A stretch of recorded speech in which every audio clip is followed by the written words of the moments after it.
اب موتی کا ارادہ کرنے کے بعد اس نے کوشش کی. اب حکم الہی یہ ہے, ہمیں لا آف اٹریکشن کی بات کر رہا تھا, کہ وہ یہ کہتے ہیں کہ جو آپ سوچتے ہیں, سوچنے کے بعد کائنات آپ کی سوچ پہ رسپونڈ کرتی ہے. یہ آج یہ پہنچے ہیں. اب اس کو میں دین کی اصطلاح میں کیسے عرض کروں آپ کی خدمت میں. ہوتا یہ ہے کہ اگر ارادہ اور عقیدہ طاقتور ہو, پکا ہو, تو اب توفیق کیا ہوتی ہے؟ انسان کا ارادہ جب پاکیزہ ہو, اس کی کوشش درست ہو, اور ڈٹرمینیشن کے ساتھ اب کائنات کے پورے نظام کو اللہ کی طرف سے حکم ہے کہ اس بندے کے ارادے کے مطابق اس کے لیے راہیں ہموار کرتے ہیں. ماشاءاللہ ماشاءاللہ. تو فرشتے کیا کرتے ہیں؟ اس کے لیے راستے بنانا شروع کر دیتے ہیں, یہاں تک کہ وہ اپنے ارادے کو پہنچ جاتا ہے.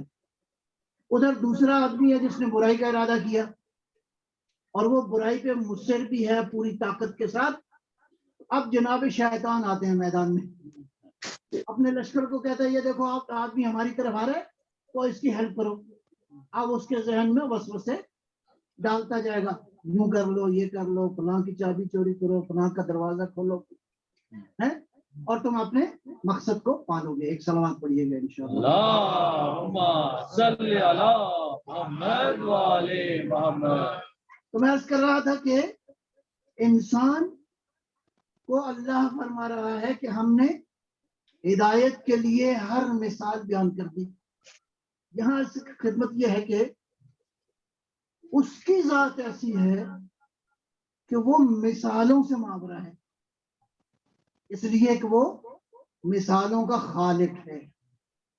فلا تضربوا للہ الامثال, اللہ کے لیے مثالیں نہ دو. لیکن پوچھوں گا یا اللہ پروردگار خود ہی تو مثالیں دے رہے ہیں, یا اللہ یہ کیا ہے؟ دیکھیں, اللہ کی معرفت کے 3 راستے ہیں.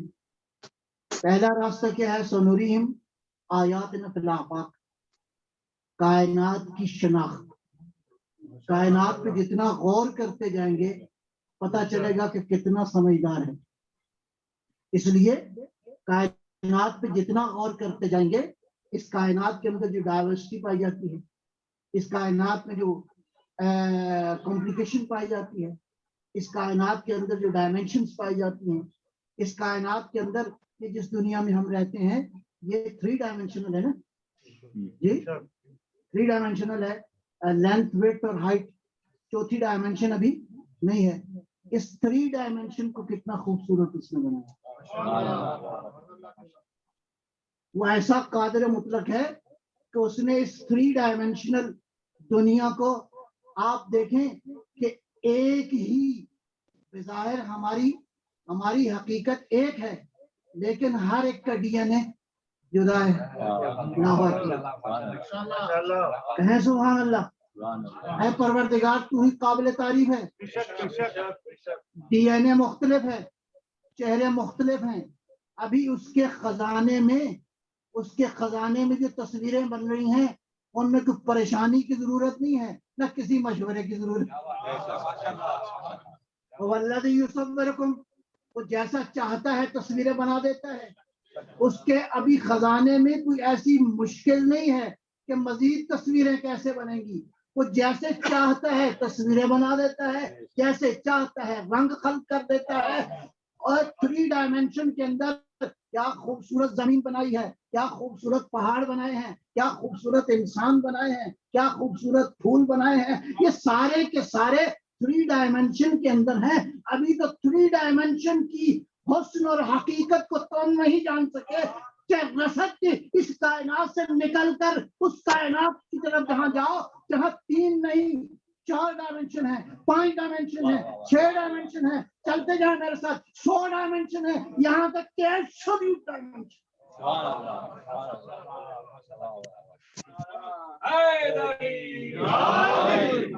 محمد و آل محمد صلوات. اللہم صلی علی محمد و آل محمد. تھوڑا سا بگ بینگ کو بھی حل کرتے جائیں. بگ بینگ کیا کہتا ہے کہ اس کائنات کی اوریجن کیا ہے؟ میٹر ہے, مادہ ہے. ارے بھائی مادہ اگر ہوتا تو یہ عقل کہاں سے آ گئی؟ مادہ اس کائنات کی اوریجن نہیں ہے. کیوں؟ اس لیے کہ matter can not shape the matter, it's the wisdom who shapes the matter. یہ کائنات کو جو شیپ دے رہا ہے وہ مادہ نہیں ہے، وہ مادہ کا خالق. بس کائنات پہ غور کریں گے تو آپ کو بالآخر جانا پڑے گا کسی ایسے منبع کی طرف جو ساری کائنات کے حسن و جمال کا خالق ہو. امیر المومنین علیہ السلام کا یہ قول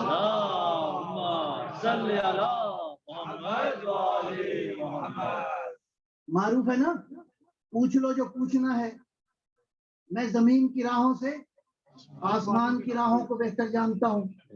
مجھے لگتا ہے اس قول میں امام نے زمین کو لفٹ کی دی. صلوات پر محمد و آل محمد.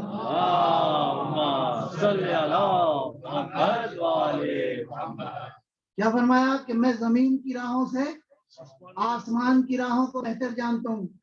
تم تو ابھی اسی نیویگیشن پہ اترا رہے ہو نا کہ یہ تمہیں کہاں کہاں کن راستوں سے نکال کر منزل کی طرف لے جاتا ہے. یہ ابھی 3 ڈائمنشن ہے. 3 ڈائمنشن تو بڑی آسان سی دنیا ہے. علی کہہ رہے ہیں ان ڈائمنشن کا پوچھو جن ڈائمنشن کو تم ابھی گن نہیں سکتے. علی کائنات کی ان پیچیدہ حقیقتوں کو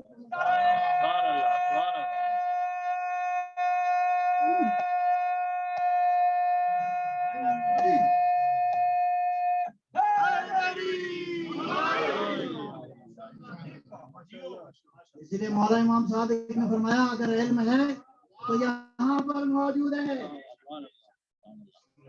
یہ علم اپنے سینے کی طرف اشارہ فرمایا کہ یہ علم یہاں موجود ہے. اس کے علاوہ اگر علم ہے تو وہ باطل، اس کی کوئی علمی حقیقت نہیں ہے.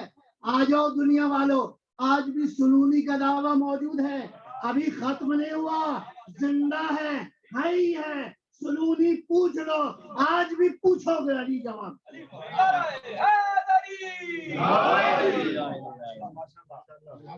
ایک سنوریہم آیاتنا فی الآفاق، ایک راستہ ہے اللہ کے تک پہنچنے کا، وہ ہے اس کائنات کے بارے میں آپ غور کریں تو اللہ تک آپ پہنچ جائیں گے، اس کی معرفت حاصل کریں گے. دوسرا طریقہ کیا ہے؟ فی انفسہم، تمہاری جانوں کے اندر، تمہارے وجود کے اندر خالق نے اپنی نعمتیں رکھی ہیں، خالق نے اپنی آیتیں رکھی ہیں، آیتیں رکھی ہیں اس وجود کے اندر. اس وجود کی حقیقت ابھی تک منکشف نہیں ہوئی، ابھی اس وجود کی حقیقت منکشف نہیں ہوئی. اس لیے فرمایا من عرف نفسہ فقد عرف ربہ، جس نے اپنی معرفت حاصل کی اس نے اپنے خالق کی معرفت حاصل کر لی. بس خالق تک پہنچنے کا ایک بڑا ذریعہ کیا ہے کہ اپنی شناخت، تمہیں اپنی معرفت ہو، تم کون ہو، کہاں سے آئے ہو، کہاں سے جانا ہے. میں عرض کروں انا للہ و انا الیہ راجعون کا ایک نیا ترجمہ، آپ کی ایک نئی ڈائمنشن عرض کروں. ہم ایبسولوٹ کی طرف سے آئے ہیں، ہم نے ایبسولوٹ کی طرف لوٹ جانا. بے شک. تیری اوریجن کون سی ہے؟ نفخت فیہ من روحی، تو نفخہ الہی ہے. بس اگر تو نے اپنے آپ کو پہچان لیا تو تو نے اپنے رب کا عرفان پا لیا. تیسرا مرحلہ تھوڑا سا مشکل ہے، تیسرا مرحلہ مشکل ہے. ایک مرحلہ ہے انسان کائنات سے خدا کی طرف جائے، دوسرا مرحلہ ہے انسان اپنی معرفت سے اللہ کی معرفت کی طرف جائے. تیسرا مرحلہ کیا ہے جس کو مولا نے دعا میں ارشاد فرمایا یا من دل علی ذاتہ بذاتہ، تو وہ ہے کہ تیری دلیل تو خود ہے. اللہ جو خدا کو خدا سے پہچانتے ہیں اس کو کہتے ہیں علی ابن علی.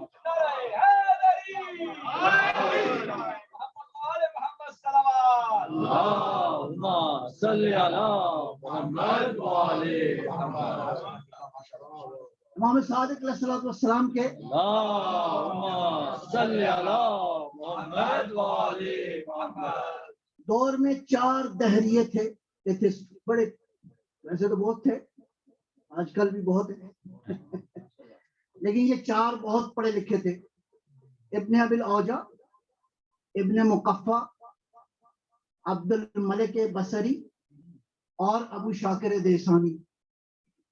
ان کے ساتھ امام کے جو علمی گفتگو ہے وہ پڑھنے کے قابل ہے.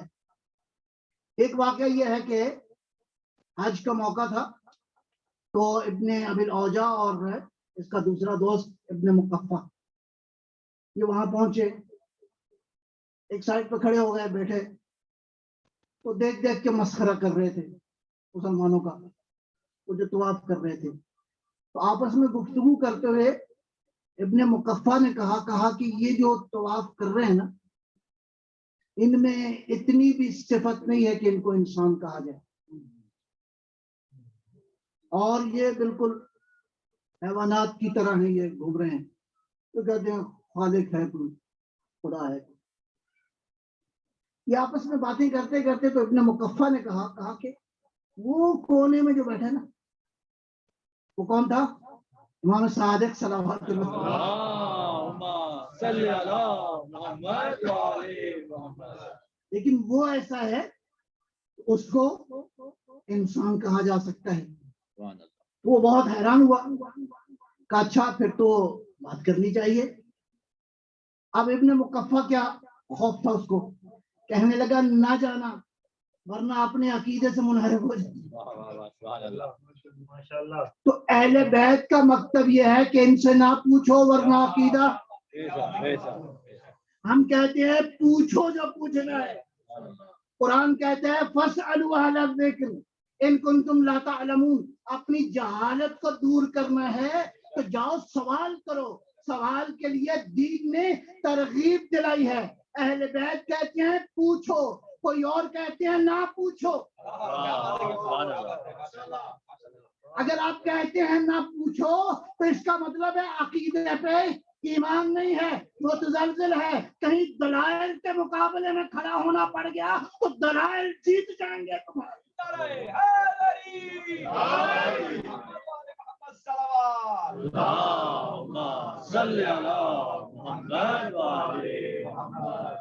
اس نے کہا عجب، یا تم ڈر رہے ہو اس بات سے کہ بھی میں اس کو سمجھا نہیں سکوں گا، تو اس کا مطلب ہے کہ میرا عقیدہ درست نہیں ہے. بہر المختصر واقعہ تفصیلی ہے. پہنچا امام کی خدمت میں،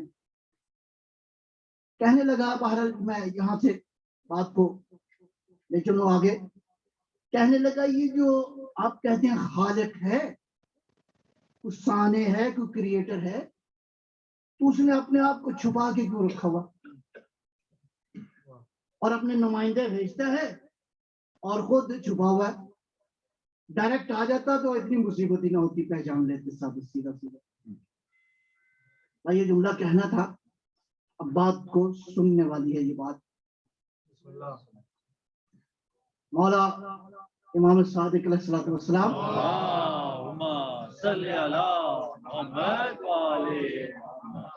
فرمایا کہاں چھپا ہوا ہے؟ تجھے نظر نہیں آتا؟ تو عدم تھا اس نے وجود بخشا،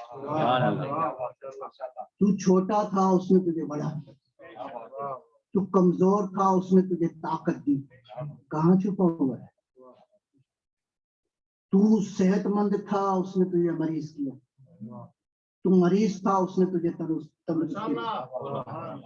کہاں چھپا ہوا ہے؟ دیکھو کہ وہ کون ہے جو تیرے بدن پہ تصرف کر سکتا ہے، کرتا ہے. اس بدن پر کس کی حکومت ہے؟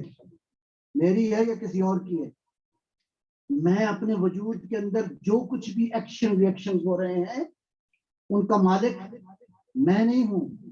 میرے وجود کے اندر خون سرکولیٹ کر رہا ہے، میں مالک نہیں ہوں، کوئی اور ہے جو اس وجود کو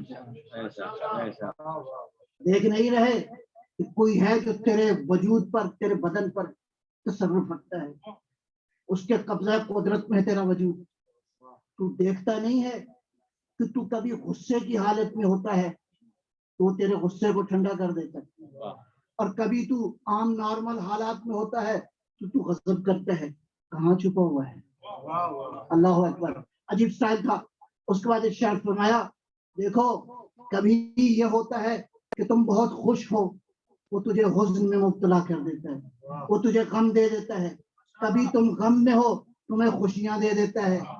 اور یہ دیکھو کہ کبھی یہ ہوتا ہے کہ تم کسی شخص سے بہت محبت کرتے ہو وہ تیرے دل میں نفرت ڈال دیتا ہے. کبھی یہ ہوتا ہے کہ تم کسی سے بہت نفرت کرتے ہو وہ تیرے دل میں محبت. اور کبھی یہ ہوتا ہے کہ وہ پروردگار جو خالق ہے، جو تیرے وجود کا مالک ہے، وہ جو تیرے وجود پہ تصرف رکھتا ہے، تیرے دل کے اندر، تیرے دل میں بعض کا تو ہوتا ہے کہ تو کام نہیں کرنا چاہتا، بالکل دل نہیں کر رہا کہ یہ میں کام کروں، تجھے اس عمل کے خلاف تیرے ارادے کو طاقت دے دیتا ہے. اور کبھی اس کے برعکس ہوتا ہے کہ تو نے بہت بالکل فیصلہ کیا ہوتا ہے یہاں تک کہ تجھے اس فیصلے سے روک دیتا ہے. کہاں خدا چھپا ہوا ہے؟ کہاں مالک چھپا ہوا ہے؟ پھر آگے ارشاد فرمایا دیکھو تو کبھی کسی چیز سے خوف میں مبتلا ہے لیکن وہ ایسا طاقتور ہے کہ تجھے اس کی طرف راغب کر دے.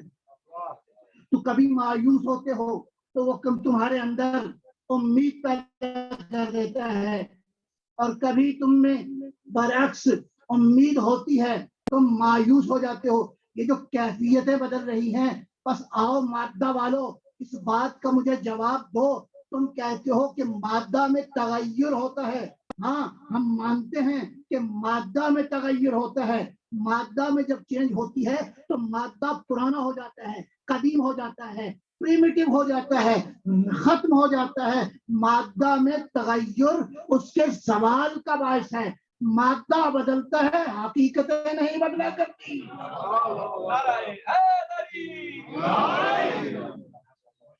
حقیقتوں میں تبدیلی نہیں ہوا کرتی. کہاں ہے وہ جس کو تو کہہ رہا ہے وہ چھپا ہوا ہے؟ دیکھو وہ اللہ ایسا ہے، وہ خالق ایسا ہے کہ ایسا اوقات بعض اوقات ہوتا ہے کہ تیرے دل میں تو نے کبھی سوچا بھی نہیں تھا وہ ایک خیال تیرے دل میں ڈال دیتا ہے. بعض اوقات تو نے سوچا ہوتا ہے، تو ڈٹرمنڈ ہوتا ہے، تیرے لیے ایک بات بہت واضح ہوتی ہے، ایسا بھلاتا ہے کہ گویا دوبارہ سوچنے کے باوجود بھی وہ بات سمجھ میں نہیں آتی. امام مسلسل گفتگو کر رہے تھے، بار بار پوچھ رہے تھے کہ بتاؤ کہاں چھپا ہوا ہے؟ کوئی ہے جو مادہ نہیں ہے، مادے کے اندر تصرف کر رہا ہے. یہ بات سننا تھی تو بہانہ بنا کے وہاں سے نکل گیا. اب کیا چلا گیا اپنے دوست کے پاس، کہنے لگا یار بہت مشکل مرحلہ تھا، میں تو اس مرحلے پہ پہنچ گیا کہ قریب ہے میرے اور اس کے درمیان وہ اپنے خدا کو مجسم کر کے مجھے دکھا. صلوات پر محمد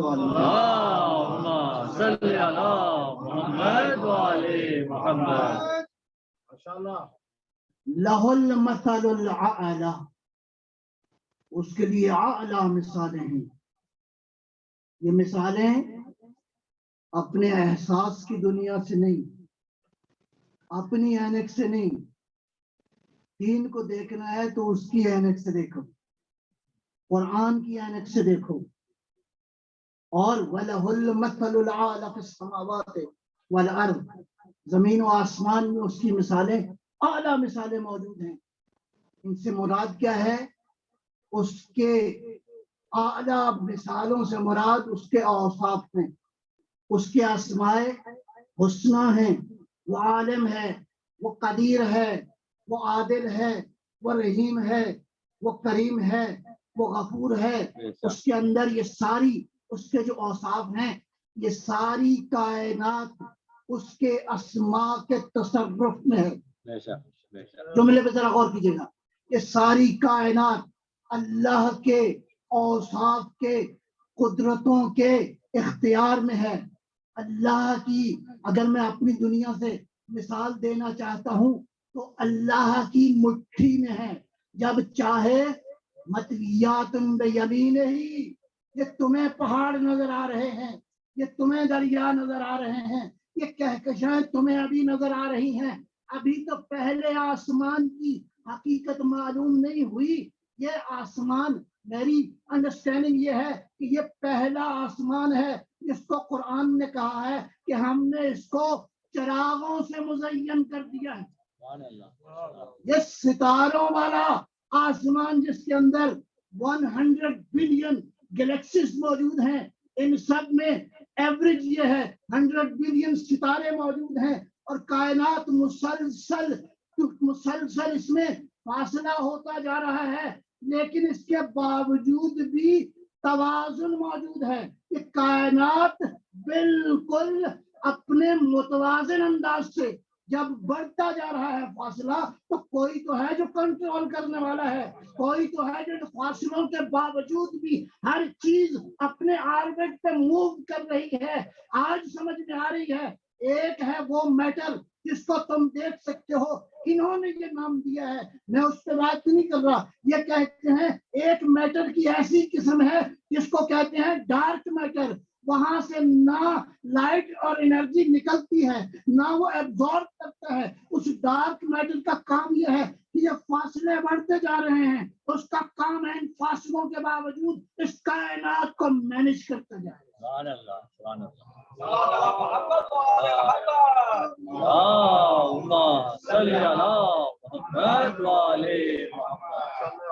وَلَهُ الْمَثَلُ الْأَعْلَى. اللہ کے اوصاف الہی جو ہیں، ایک جگہ کل میں نے عرض کیا، مثال دی، اللہ نور السماوات والارض، زمین و آسمان کا نور ہے. یہ جو دلائل امام صادق علیہ السلام نے دیے، اللہم صلی علی محمد وعلی محمد. مولا حسین علیہ السلام نے ایک سفر کے دوران، واقعہ اجمالی طور پر یہ ہے، کسی سے ملاقات کے دوران ایک جملہ ارشاد فرمایا قابل توجہ، اے کاش کہ تم مدینے میں ہوتے تو میں تمہیں وحی کے نزول کے آثار دکھاتا. وحی کے نزول کے آثار کون دکھا سکتا ہے؟ جو وحی کی حقیقت کو جانتا ہو اسی طرح جس طرح وحی نازل. اسی لیے فرمایا کہ اس کائنات کے اندر یہ جو اسماء حسنہ الہی موجود ہیں، ان کو اگر جاننا چاہتے ہو، مختصر میں اشارہ کر کے بات آگے بڑھاؤں گا. مولا امام صادق علیہ السلام نے فرمایا واللہ صلوات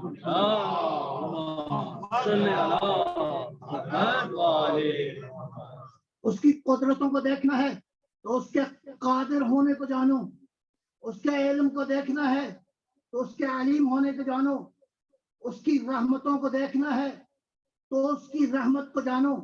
اللہ کے جتنے بھی اسماء و اوصاف ہیں، ان سب کو اگر جاننا ہے اس کی حقیقت کو تم نہیں جان سکتے، اس لیے کہ حقیقت نہ تو آشکار ہوئی ہے نہ ہوگی.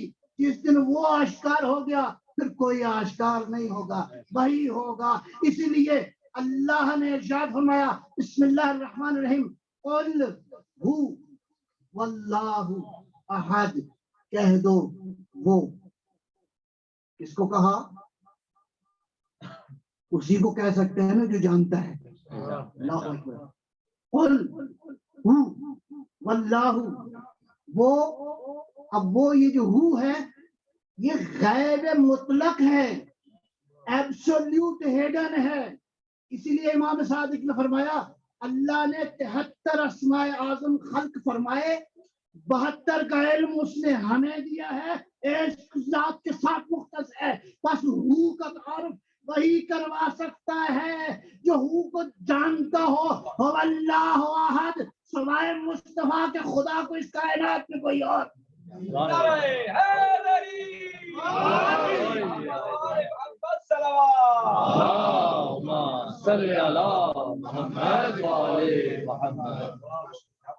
نحن واللہ اسماء الحسنى، اللہ کی قسم خدا کے اسماء حسنہ ہم ہیں.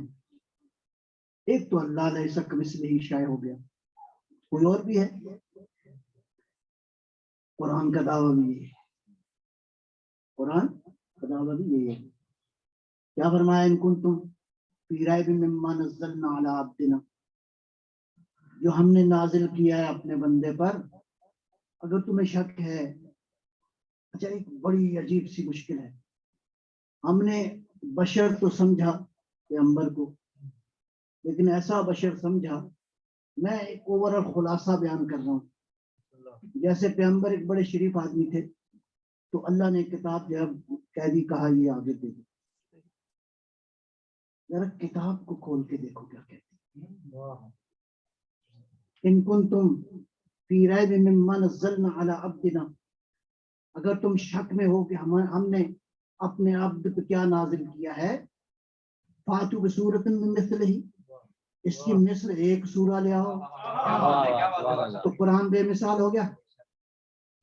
یا ارشاد فرمایا, قل میرا حبیب ان سے کہہ دو, لئن اجتمعت الانس والجن, اگر سارے انسان, کون کون سے؟ برطانیہ کے لوگ بھی ہو گئے اس میں, ہاں جی, آسٹریلیا کے بھی ہو گئے, کینیڈا کے بھی ہو گئے, جس کو دعویٰ ہے علم کا.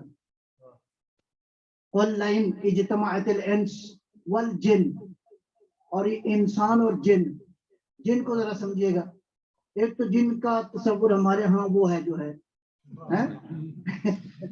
جس کو دیکھ کے ہمیں پریشانی ہوتی ہے, لیکن جن کا جو حقیقی تصور ہے جو معصوم نے بیان کیا, جن کا معنی ہے پوشیدہ, چھپا ہوا, جو ان آنکھوں سے نظر نہیں آتا. جی, پھر یہ جو فزیکل آنکھیں ہیں ان سے وہ نظر نہیں آتا. تو اس کائنات میں جتنی پوشیدہ قوتیں ہیں وہ ساری کی ساری جن ہیں. اس کائنات کی ساری پوشیدہ طاقتیں, جس کو آپ فزیکل دنیا کے پیرامیٹرز کے ساتھ آپ ان کو نہیں سمجھ سکتے, وہ ساری کی ساری جن ہیں. اس میں آپ کی ٹیکنالوجی بھی آ گئی جی, اس میں یہ ساری کی ساری آج جو بھی شیپس موجود ہیں, یہ ساری کی ساری طاقتیں جمع ہو جائیں. اب کمپیوٹر کتنا کام کر سکتا ہے آپ بہتر سمجھتے ہیں. اب دنیا کے اندر جو انفارمیشن موجود ہے, کتنی انفارمیشن موجود ہے, یہ ساری کی سارا, یہ ساری طاقتیں جمع ہوں. قرآن عجیب دعویٰ کر رہا ہے, اللہ عجیب دعویٰ فرما رہا ہے. قل میرا حبیب ان سے کہہ دو, لئن اجتمعت الانس والجن, اگر انسان اور جن اکٹھے ہو جائیں, جمع ہو جائیں, الان یأتوا بمثلہ, کہ وہ قرآن کی کوئی مثال لائیں, لا یأتون بمثلہ, قیامت تک یہ اعلان ہے اللہ کا, قرآن کی مثل نہیں لا سکتے. قرآن ہو گیا بے مثال, اس کا مطلب ہے خود بھی بے مثال ہے, جو بھیجا ہے وہ بھی بے مثال ہے.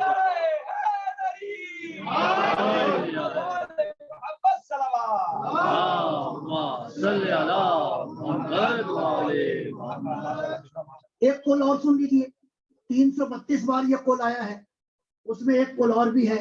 قول میرا حبیب ان سے کہہ دو, لو کان البحر مدادا لکلمات ربی, ان لوگوں سے کہہ دو کہ اگر سمندر کا پانی سیاہی بن جائے. آج سمندر کتنا ہے دنیا کے اندر؟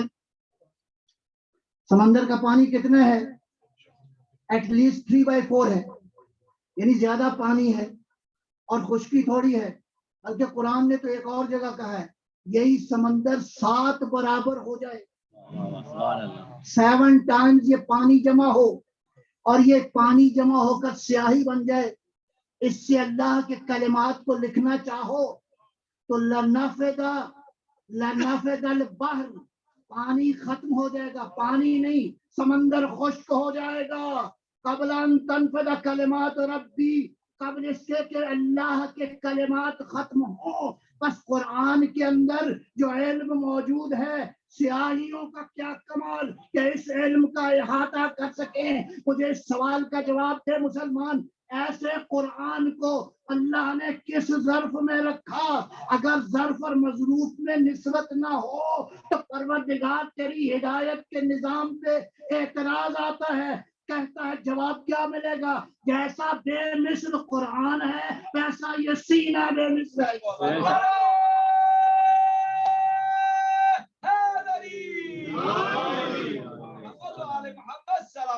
اللهم صل على محمد ناطق قرآن کا ایک فرمان سنی، بسم اللہ۔ یہ سارے ناطق قرآن ہیں، اس میں کوئی شک نہیں ہے، لیکن مصلحت ہے کہاں کس نے بولنا ہے۔ یہ نہیں کہ پیغمبر کو لکھنا پڑھنا نہیں آتا تھا، پیغمبر لکھتے پڑھتے نہیں تھے، تو فرق ہو گیا۔ علی جیسا شاگرد موجود ہو، علی جیسا شاگرد جو کاتب وحی بھی ہے، جب شاگرد ایسا ہو تو تم یہ اعتراض کر سکتے۔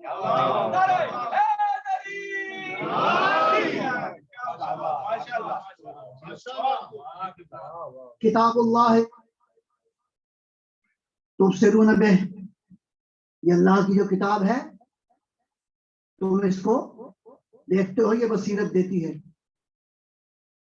تنطقون بہ، تم اس سے کلام بھی کرتے ہو۔ تسمعون بہ، تم اس کو سنتے بھی ہو۔ جاؤ تو صحیح اس کے پاس، یہ تمہیں ویژن بھی دیتا ہے، یہ تمہیں سماعت کی طاقت بھی دیتا ہے، یہ تمہیں بصارت بھی دیتا ہے۔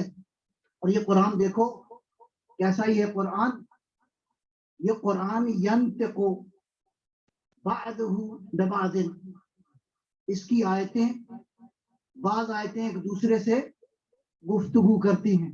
اللہ اکبر، سبحان اللہ۔ اس کی آیتیں آپس میں گفتگو کرتی ہیں، ینطق، ایک آیت دوسری سے بعض آیتیں بعض آیتوں سے کلام کرتی ہیں۔ یہ کون بول رہا ہے؟ جو ناطق ہے، اور وہ یہ کہہ رہا ہے قرآن بولتا بھی ہے۔ تو یہ زندہ کتاب ہے، مردہ کتاب؟ جو زندہ ہے وہ بولتا ہے، جو زندہ ہو وہ بولتا ہے، جو اللہ کو پیارا ہو جائے وہ تو نہیں بولتا۔ ٹھیک ہے جی، تو یہ قرآن کیا ہے؟ کلام کرتا ہے۔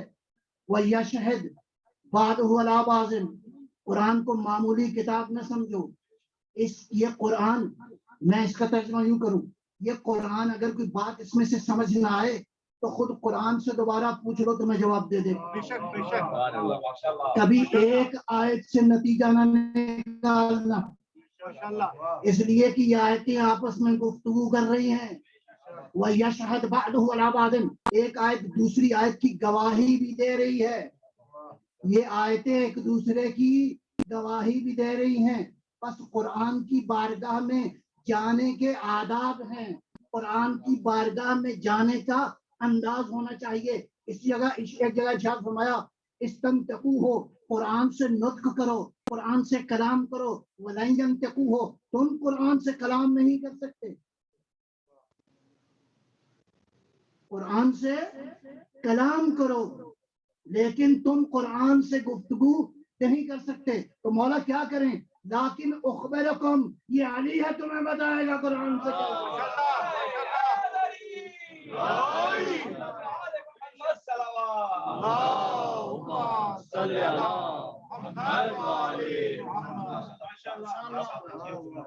نبی اکرم سے دو حدیثیں، ایک صلوات پر محمد علیہ اللهم صل على محمد وعلى محمد۔ وہ حدیث بات میں سناتا ہوں۔ ابن عباس سے ایک روایت ہے، ابن عباس مفسر قرآن، سارا عالم اسلام میں مانتا ہے، اس میں کوئی شک نہیں ہے کہ علی کے شاگرد تھے۔ وہ فرماتے ہیں القرآن یفسرہ الزمان، قرآن جو ہے ہر زمانہ قرآن کی تفسیر کرتا ہے۔ اللہ اکبر، سبحان اللہ۔ اس کا مطلب ہے کہ قرآن ہر زمانے کی بات کرتا ہے۔ اب آئیے پیغمبر اکرم کی حدیث مبارکہ، صلوات پر محمد وعلی اللهم صل على محمد وعلى محمد۔ بہت خوبصورت حدیث، بہت نورانی حدیث، اس لیے کہ نور سے نکلی، نورانی حدیث ہے۔ کیا ہے حدیث کہ قرآن کے بارے میں نبی ارشاد فرماتے ہیں یہ قرآن کیا ہے؟ فرمایا ظاہرہ ان یک، اس کا ظاہر بہت خوبصورت ہے. اللہ اکبر. دیکھیں قرآن میریکل ہے. یہ جو قرآن میریکل ہے اس کے اینگل مختلف ہیں. لفظوں میں میریکل ہے، کانٹینٹ میں میریکل ہے، حروف میں میریکل ہے، زبر زیر پیش میں میریکل ہے، اپنے آغاز اختتام میں معجزہ ہے.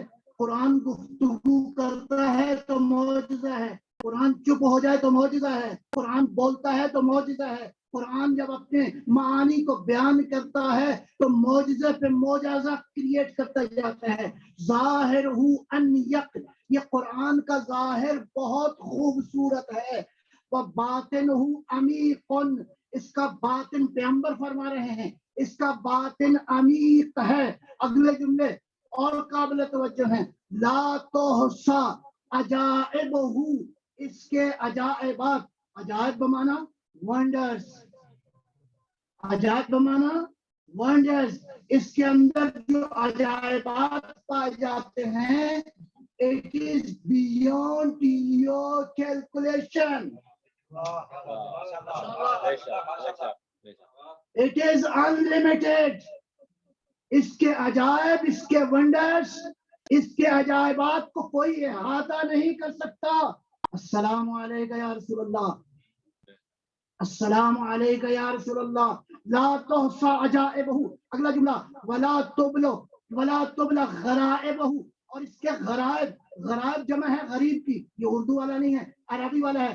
عربی میں غرائب کا ایک معنی یہ ہے جس کو کہتے ہیں فریش، بالکل تازہ، کنٹمپریری. اس کا مطلب ہے ہر زمانے میں جب قرآن بات کرتا ہے تو اس زمانے کے مطابق.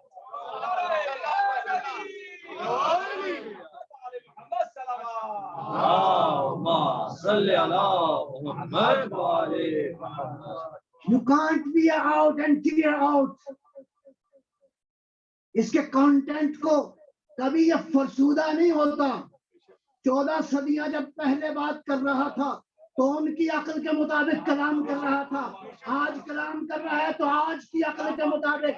کہ زمانہ جتنی بھی ترقی کر جائے قرآن کے علم کا مقابلہ نہیں کر سکتا، اس لیے کہ اعلان کر دیا وما اوتیتم من العلم الا قلیلا، تمہیں تو ہم نے قلیل علم دیا ہے. قرآن قلیل نہیں ہے، علم کثیر.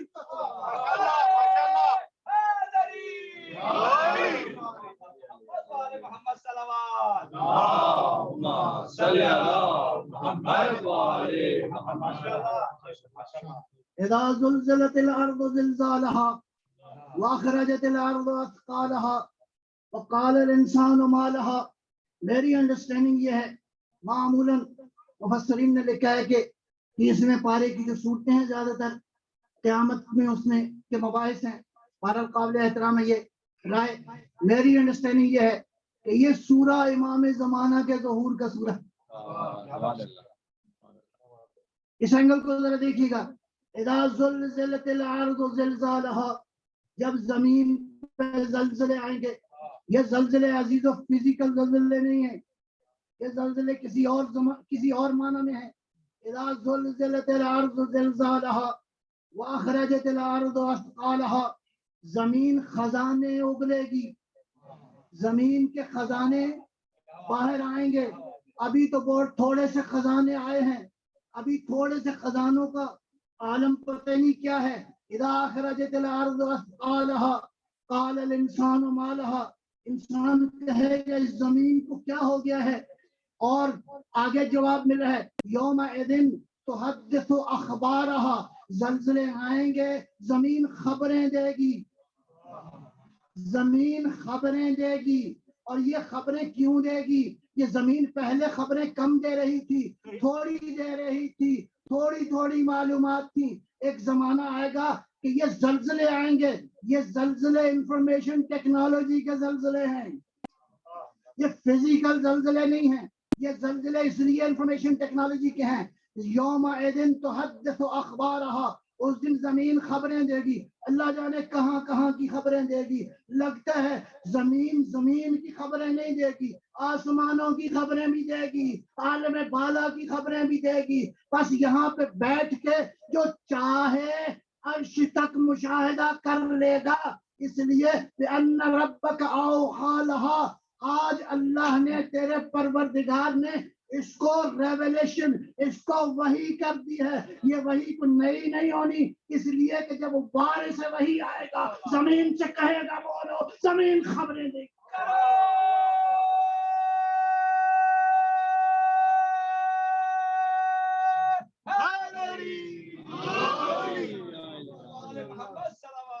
اللهم صل على محمد وعلى محمد. اسی لیے پیغمبر جو فرما رہے ہیں، نبی جو فرما رہے ہیں کہ اس کے عجائب کا احاطہ نہیں کیا جا سکتا، اس کے غرائب کبھی فرسودہ نہیں ہوتے. ہر زمانے میں اس زمانے کی بات کرتی ہے یہ کتاب. بے شک بے شک. اگر اس کے عجائب ختم نہیں ہو سکتے، دیکھیے ظرف اور مظروف میں نسبت چاہیے نا. پانی آپ کہاں پہ ڈال سکتے ہیں؟ میکسیمم کپ میں ڈال سکتے ہیں یا گلاس میں ڈال سکتے ہیں. پانی کو ڈالنے کے لیے خاص ظرف چاہیے. ٹوپی میں تو پانی نہیں ڈالتے. یہ ٹوپی کے لیے ظرف کون سا ہے؟ ہاں آپ کا سر مبارک. ہر ظرف اور مظروف کی آپس میں نسبت ہونی چاہیے. پروردگار جس کے عجائب ختم نہیں ہوتے وہ کس سینے میں رکھے گا؟ وہ اسی سینے میں رکھے گا جس کے عجائبات ختم.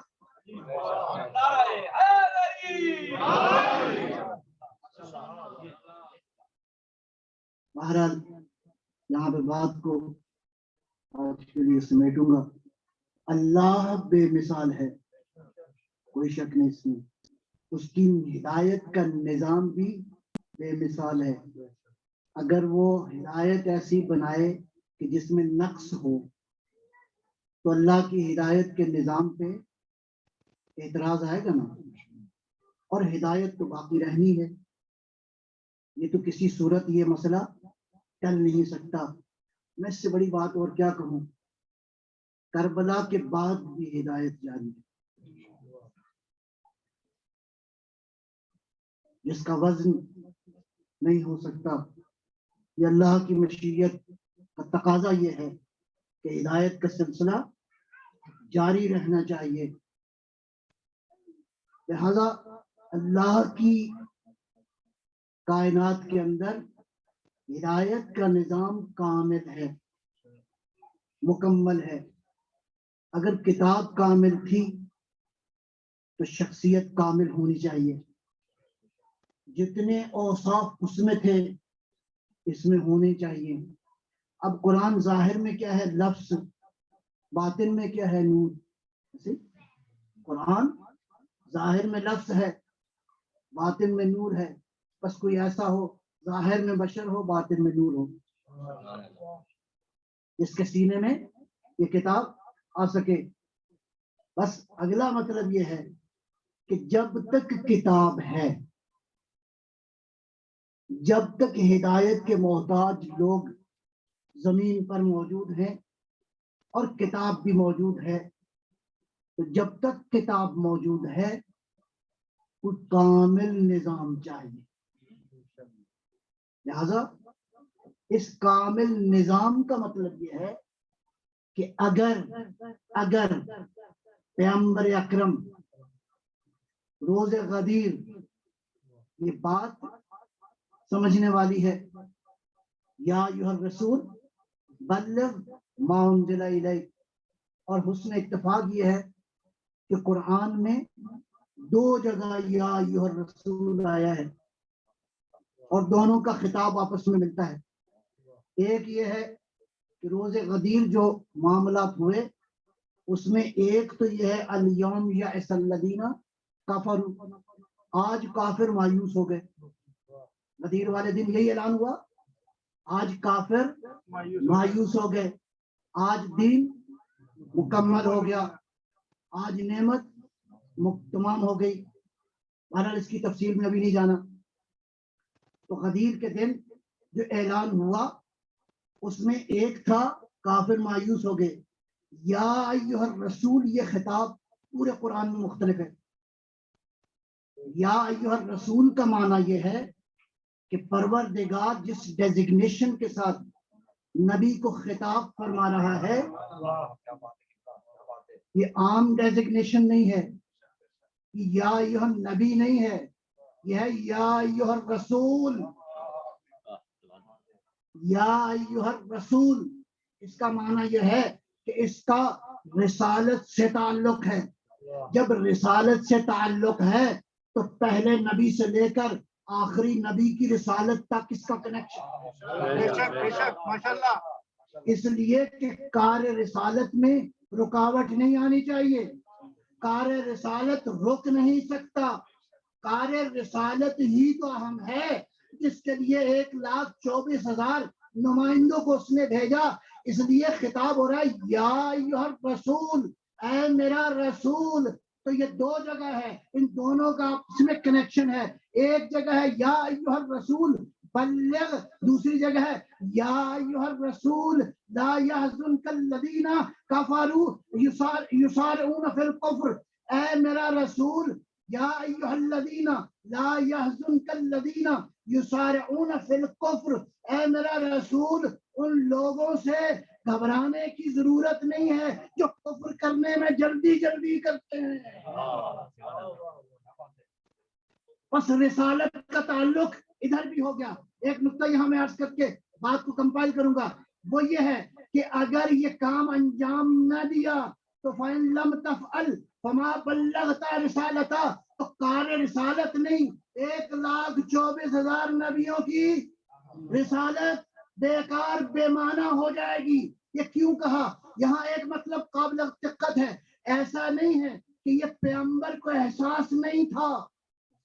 پیغمبر نے تو پہلے دن اعلان کیا کہ آج میں جو علی نے جب کہا یا رسول اللہ میں آپ کی حمایت کروں گا تو اس دن کیا اعلان فرمایا, یہ میرا بھائی ہے, یہ میرا وسیع ہے, یہ میرا خلیفہ ہے. اب خلیفہ کے معنی پہ اعتراض نہ کرنا.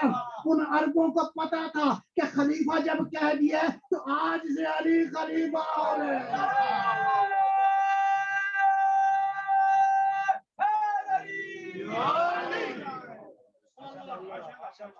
نبی کو یقین تھا کہ اگر اپنے بعد ہدایت کا سلسلہ جاری رکھنا ہے تو نظام ہدایت پہ اعتراض آئے گا. اب کسی سلسلے کو جاری رکھنے کے لیے ضروری ہے کوئی ایسا ہو جو نبی جیسا.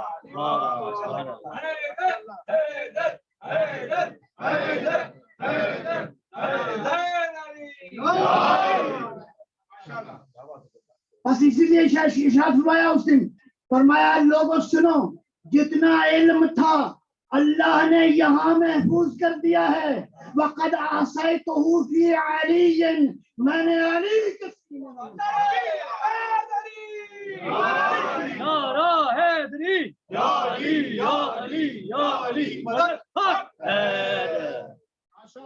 بس یہ کامل ہاتھوں میں جانے کی ضرورت ہے.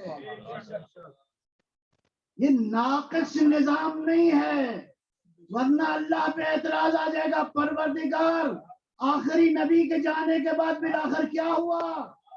تم اگر 20 سال محنت کر کے کوئی باغ بناؤ تو محلے اور کونسل والوں کو جا کے نہیں کہتے بلکہ بنا کے جاتے ہو.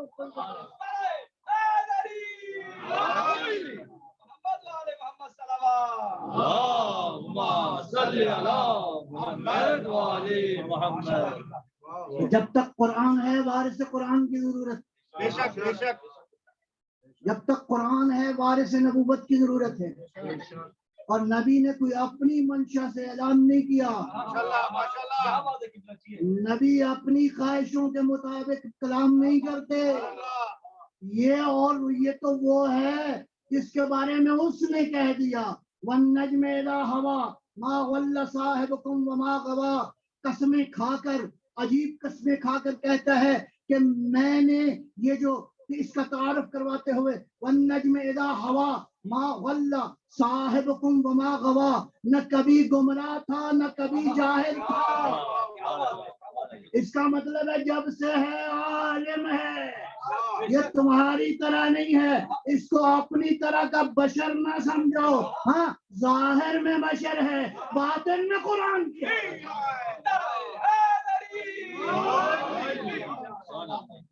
قرآن ظاہر میں لفظیں ہیں، حقیقت میں کچھ اور ہے۔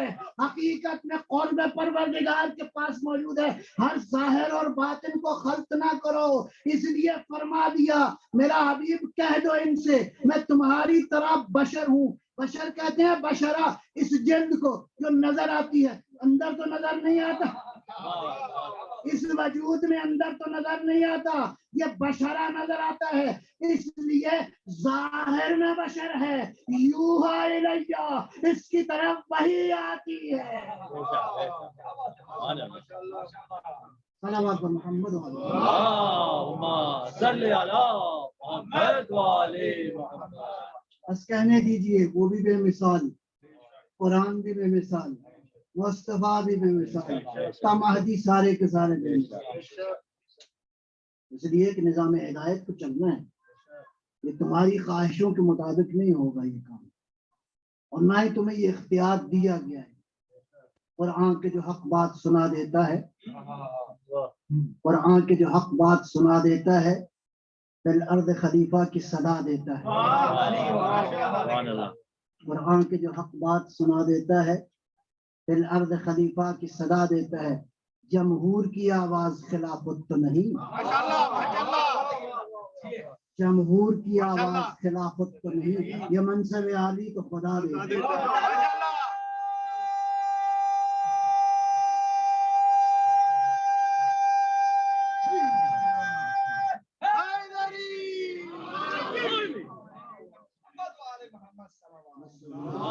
اللہم صلی علی محمد وعلی محمد۔ آج کی گفتگو مکمل ہوئی۔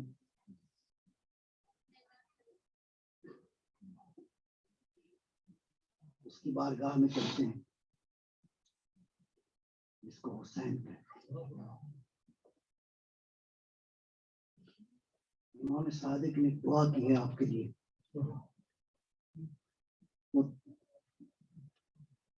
اپنے امام کا شکر ادا کرو، اپنے امام کا شکریہ ادا کرو۔ دعا کیا کی ہے مولا نے؟ دعا کی ہے پروردگارا ان روتی ہوئی آنکھوں پہ اپنا رحم فرما، جو میرے جد کے غم میں روتی، پروردگارا ان آوازوں پہ اپنا رحم فرما دے جو میرے جد کی غم میں روتی ہیں۔ امام نے یہ دعا کی ہے، یہ دعا کی ہے نا، کربلا کے بعد کی ہے یہ دعا۔ یہ کیسے منظر میں حسین نے بھی مدینہ چھوڑا تھا اور رسول اللہ نے بھی اپنا شہر چھوڑا تھا، لیکن قربان جاؤں یا رسول اللہ، قرآن یہ کہتا ہے کہ پیغمبر مڑ مڑ کے دیکھتے تھے تو اللہ نے تسلی دی، پروردگار نے تسلی دی، اے حبیب تمہیں ہم لے کر آئیں گے واپس۔ حسین کو تسلی نہیں تھی، یقین تھا کہ میں جا رہا ہوں، میں واپس نہیں آؤں